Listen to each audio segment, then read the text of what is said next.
Mrs. Fletcher has returned of her own volition to complete her testimony. The contempt charge was dismissed with my approval. This grand jury has no wish to reward cooperation with punitive measures. Are you ready to begin? When you were on the stand before, I asked you about the telephone call you received from Page Corbin. And I told you that I never spoke to him. Would you care to try again? But if I can prove it? Mrs. Fletcher, are you shopping for a new contempt charge? Oh, heavens, no. Before you reward me with another punitive measure, may I remind you that there was a witness?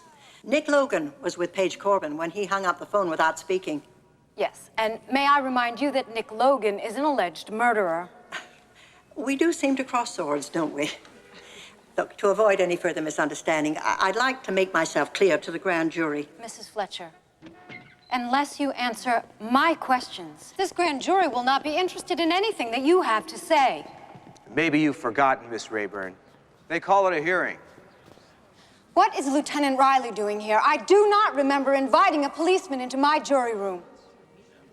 I suggest you continue with the witness.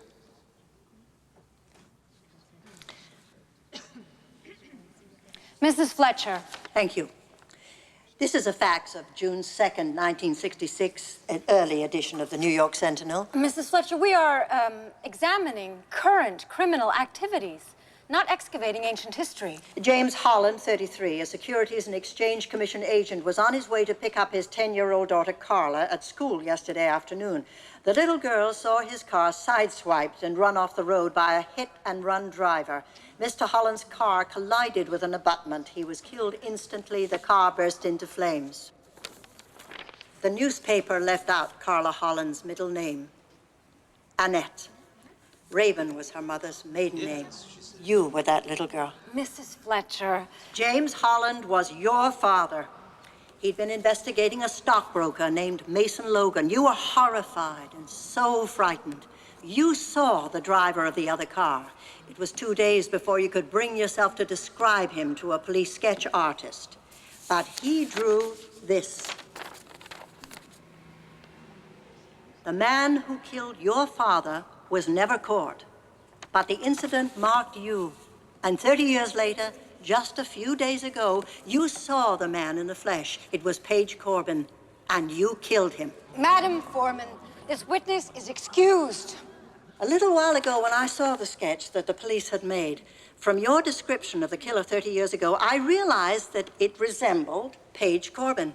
And when Lieutenant Riley referred to Mr. Corbin as your star witness, it reminded me of something that I'd noticed at the murder scene, but I hadn't thought much about. Something on the desk, amid the paper clips and the rubber bands. A tiny gold star that matches the one in your right ear and is missing from your left. This one, which you lost when you murdered Mr. Corbin. That's ridiculous.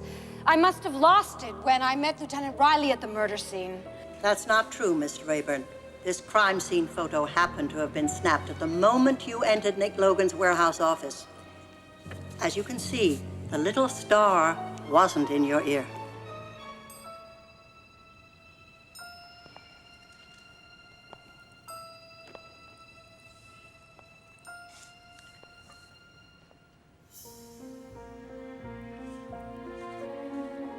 When I saw Page Corbin yesterday, I was stunned.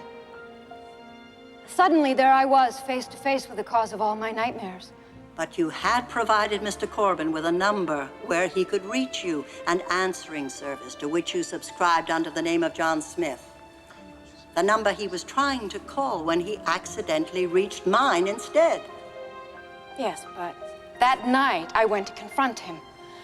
I saw that the door had been kicked in and he was gone. Spirited away by Nick Logan. But early this morning, he called the service. He said that he was afraid.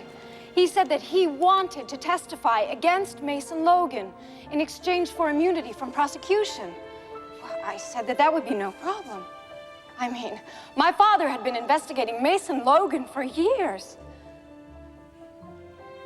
I told him that he would be picked up and placed in protective custody. Then he gave me the number of the warehouse and the address. So I decided to go myself to pick him up. Oh, I just wanted him to admit it. I just wanted him to admit what he did to my father. But, he didn't. He denied it. He laughed. I saw the letter opener on the desk, and suddenly I just wanted him to feel a little bit of what I've been feeling all those years.